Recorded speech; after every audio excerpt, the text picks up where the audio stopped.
on est là pour défendre notre métier VTC. Le métier du VTC, qu'on soit de la grande remise, qu'on soit artisan ou qu'on soit sous application, le gouvernement reste sourd à toutes les revendications, au numerus clausus entre autres, où là on est, Brahim l'a dit et il l'a super bien dit, il faut qu'il y ait un numerus clausus concernant notre profession comme pour les taxis. Trop de gens sont sans permis, sans carte professionnelle, sont sur le marché. Il faut qu'on arrête cette hémorragie. On se bat aussi contre Madame Hidalgo, puisqu'elle ferme actuellement la rue de Rivoli, mais elle est en train aussi de fermer l'avenue Gambetta, la rue de Sèvres et d'autres grands axes au VTC. Ce qui va faire des centaines de milliers d'emplois indirects et directs, puisque si nous on ferme, les grands commerces vont fermer, les grandes boutiques vont fermer. Et c'est des centaines de milliers d'emplois qui vont être perdus grâce à Madame Hidalgo. Tout ça pour répondre à des bobos écolos qui viennent chez nous en vacances, parce que je suis de province, pour se plaindre parce que le coq chante à 6 h du matin, parce que dans le champ ça sent le lisier et que la vache elle fait du bruit. Donc voilà, c'est pour ça qu'on est aussi, ici. Les revendications, comme l'a dit Brahim, le numerus clausus. Les pétitions, on vous attend tous ceux qui sont en live. On vous attend à Raspail, d'accord? Devant le ministère des Transports, on doit se bouger. Bon voilà, on va aller en live devant le ministère. Comme l'a dit tout à l'heure mon collègue Brahim, on se bat et on se battra. Et comme je suis aussi dans les Gilets jaunes, on ne lâchera rien. Et on sera tenace. Tout le monde crève. Eux ils crèvent, nous on crève, tout le monde crève. Eux ils crèvent, nous on crève. Il y a un problème. Nous, donc nous, eux, ils ont des clients, mais ils ne peuvent pas prendre la rue de Rivoli. Nous, on peut prendre la rue de Rivoli, mais on n'a pas de clients. Je répète, c'est ça en 2 mots. Eux, ils peuvent prendre des clients, ils ont des clients avec les applications, mais ils ne peuvent pas prendre la rue de Rivoli. Et nous, on n'a pas de clients, mais on peut prendre la rue de Rivoli. Chercher l'erreur. Voilà. Allez, eux, ils doivent vivre et nous aussi. Voilà, tout le monde doit vivre. Merci les gars.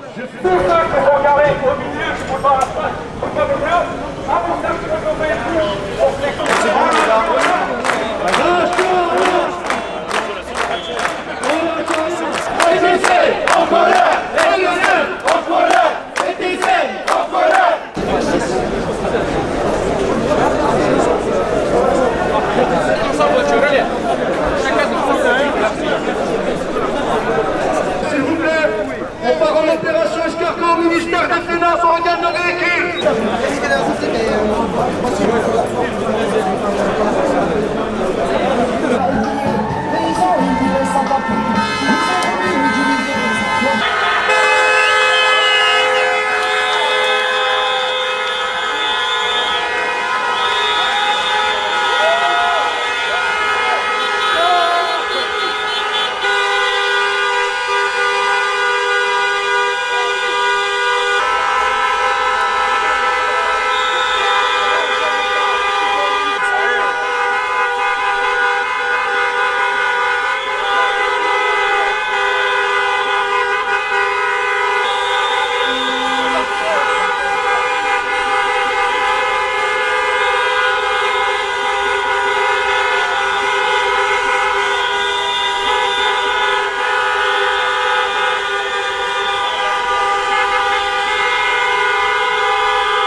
Avec les taxis on veut. Pas de guerre entre les taxis, juste les droits des taxis. Voilà. Nous, on est pour la paix civile.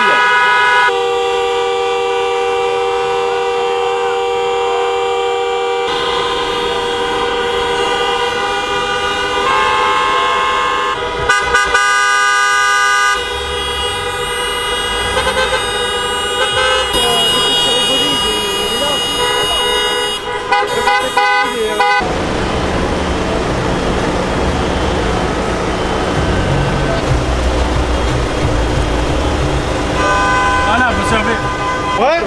Bonjour. On a même du thé, hein. On reprend des forces, tu veux un peu de thé, un petit verre d'eau? Non, un verre d'eau, moi aussi, là. Pas de problème, bien sûr. Vas-y, c'est un truc. Viens là, tout ça pour le tract. T'es le compagnon de tract, hein. Jamais tu vas avec Salah, tout ça. Mélanger un peu ça. Là, ça fait Alma. Il a ramené mon frito et tout, hein. Créton, sans alcool.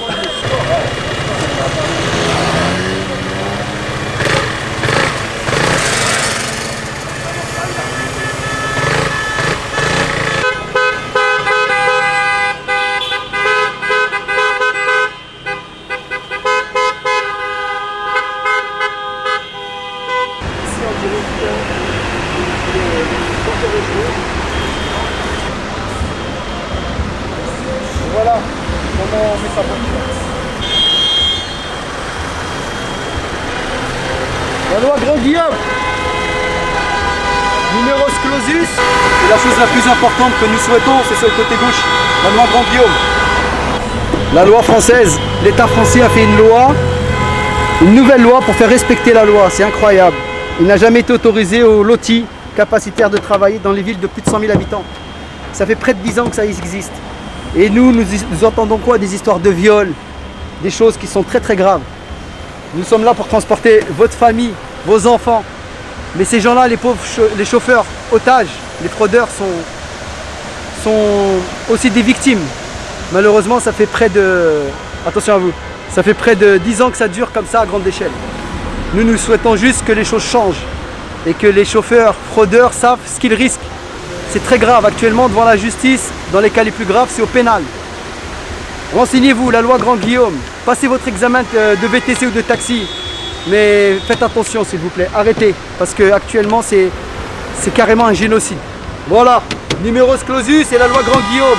Et nous demandons plusieurs revendications. Le code APE, pour qu'il soit défendu. Nous avons légalement les mêmes droits que le taxi. C'est pas normal que l'État français, Madame Hidalgo, prenne parti. C'est illégal, c'est inconstitutionnel. Nos impôts, nous avons une société, tout ce qui est tout à fait légal. C'est la seule chose que nous n'avons pas, c'est que nous ne sommes pas représentés au niveau du gouvernement. Ou du moins pour l'instant. Allez, merci.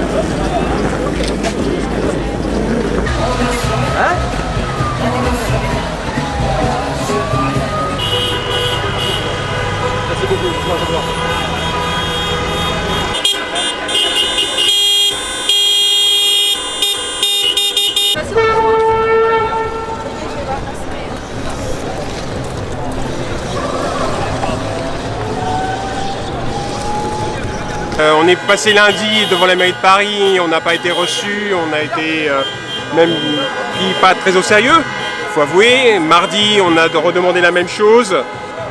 Ensuite, il y a eu le débat, le fameux débat hier soir, où la seule personne qui est venue nous voir, c'est Madame Rachida Dati, d'ailleurs on la remercie. Aujourd'hui, on n'est pas entendu concrètement. On a les mêmes obligations que les taxis, mais on n'a pas les mêmes droits. Donc il faut taper plus haut, il faut taper autrement, il faut faire valoir nos droits. Et le ministère des Finances en fait partie. Aujourd'hui, les revendications sont toujours les mêmes. Le numerus clausus, enlever les fausses cartes, revaloriser les chauffeurs, sortir les faux chauffeurs de la rue. Voilà, il y a plein.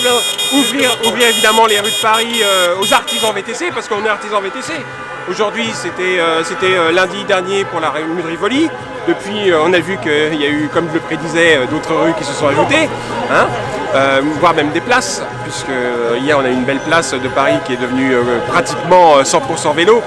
Comme j'ai dit, on n'est pas contre changer le visage de Paris, mais pas au détriment des VTC, c'est pas possible. Et je pense qu'on est tous touchés. De toute façon, la crise du Covid nous a tous les artisans, je parle, nous a tous touchés de plein fouet. Il est clair qu'on a été touché une première fois avec l'augmentation des applications. puisqu'on avait demandé par exemple aux applications de baisser les commissions, ça n'a pas été fait, ça a même été le contraire, ça a été augmenté. Aujourd'hui, on est tous dans une situation où on est sur un point où les chauffeurs viennent nous rencontrer, nous disent voilà c'est simple, s'il n'y a pas une solution, qu'est-ce que je fais? Je mets la clé sous la porte, je rends ma voiture, je ferme ma société, et donc c'est en gros concrètement 25 000 chauffeurs qui partent aujourd'hui sur Paris au chômage. Faut être, à un moment donné, il faut être conscient de ce que ça veut dire. Aujourd'hui c'est Paris, demain c'est Lyon, Marseille. C'est plus possible. Alors, j'ai pas les chiffres exacts, mais on a essayé de faire un premier jet fin d'année dernière. On est à peu près sur 10 000 chauffeurs non en règle. C'est énorme. Et en plus, les applications ont une part de responsabilité dans ces 10 000 chauffeurs. Parce que si je prends la plus connue à 4 lettres, elle a fait des formations accélérées, avec des gens qui ne sont pas formés, sans vérification correcte de documents. Voilà. Bon, après, on sait qu'il y a eu pas mal de soucis, on a eu des fausses cartes qui ont traîné, etc. On se bat aujourd'hui, tous les syndicats se battent aujourd'hui pour sortir ces chauffeurs de la route. Le problème est, ce qui s'est passé quand on en a sorti plus de 10 000 il y a à peu près 1 an et demi, c'est que le gouvernement a fait un bond en l'air en disant oui mais c'est pas possible qu'il y ait 10 000 chômeurs en plus. Donc on les remet sur la rue. Voilà. Et il y a un mot qui est maintenant connu de tous les Français, qu'on appelle ubérisation. Ça porte bien son nom. L'ubérisation, c'est ni plus ni moins de la précarité, parce que ces chauffeurs aujourd'hui, ils ont un véhicule à payer de luxe, ils ont une licence à passer, ils ont une formation à passer, ils ont des charges qui sont équivalentes à celles des taxis, quoi qu'on en dise. Ils ont, comme tout le monde, les impôts sur société, les impôts sur le revenu s'ils se versent un salaire, mais en ce moment c'est un peu compliqué de se verser un salaire. Hein. Donc voilà, aujourd'hui c'est ni plus ni moins, on est dans une période de précarité pleine. Ça fait quelques années que je suis dans le métier. Ouais, aujourd'hui,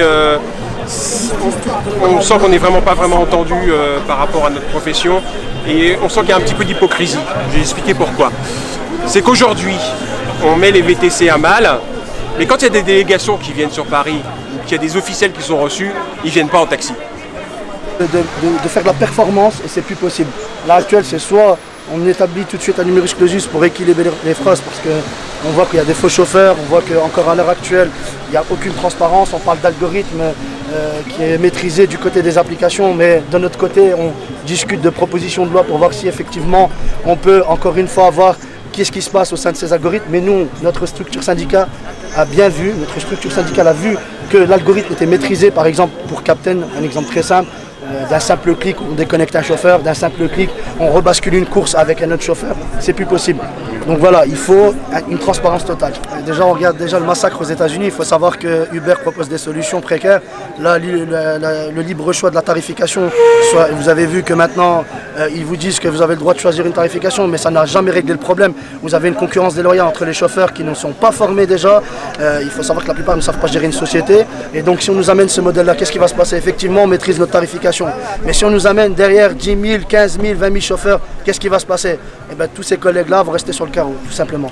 Déconnexion, tout simplement, vous avez les déconnexions des plateformes, les déconnexions des assurances, déconnexions donc des flottes de véhicules qui sont gérées par exemple par des partenaires Uber comme FlexiFleet, d'un simple clic qui dit au chauffeur, vous n'avez pas payé ce mois-ci, on vous déconnecte. Le véhicule est inutilisable, on ne peut plus rien faire. Donc voilà, c'est devenu un esclavage numérique et une pression numérique. Donc là, ce Far West numérique doit arrêter. Et voilà, il y a un shérif, apparemment c'est Uber. Les cow-boys sont revenus reprendre encore leurs droits. Ils sont tous là, vous les voyez ici. Tous ces cow-boys-là sont là pour respecter une seule chose, une démocratie. La démocratie, c'est quoi? C'est d'entamer un dialogue social pour discuter avec eux.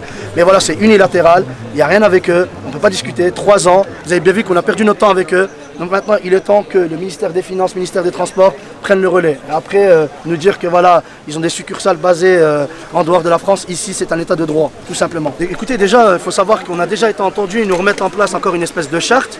Donc un pseudo contrat déguisé entre un salarié et un patron qui ne veut pas donc du coup déclarer qu'il est patron. Mais voilà, quand on regarde cette espèce de charte qu'ils nous mettent en place, ils ne nous parlent pas ni de la tarification, ni de la visibilité de l'algorithme, ni des droits, ni du sac à dos social, il n'y a rien du tout en vérité. C'est toujours sur la performance, basée sur la rentabilité des plateformes et pas sur celle des chauffeurs. Alors on a été le premier syndicat à demander nos données personnelles. Il faut savoir que ça a été alarmant de voir par exemple un chauffeur, quand il va sur sa plateforme, il voit qu'il a établi à peu près 10 heures de connexion avec la plateforme Uber. Or quand on demande les données personnelles, on se rend compte qu'il fait 17 heures par jour à peu près. C'est crevant, usant et au final, constat affligeant, on est à peu près à 3,50 €, 4 € de l'heure. Voilà. Puisque même dans les 3,50 €, il ne faut pas oublier qu'il faut encore enlever, c'est-à-dire le panier repas, l'usure du véhicule et j'en passe. Donc voilà. Au final, on est en train de tourner pour la gloire, tout simplement. Et d'ailleurs, dernier message, j'invite tous les chauffeurs VTC à nous rejoindre sur la page Forum Intersyndical VTC, puisque la semaine prochaine, comme vous l'avez vu, on est 2500 aujourd'hui, on risque peut-être d'être beaucoup plus. À l'heure actuelle, on sait très bien qu'on n'arrive plus à générer de chiffre d'affaires, donc rendez-vous la semaine prochaine, tout simplement. Voilà.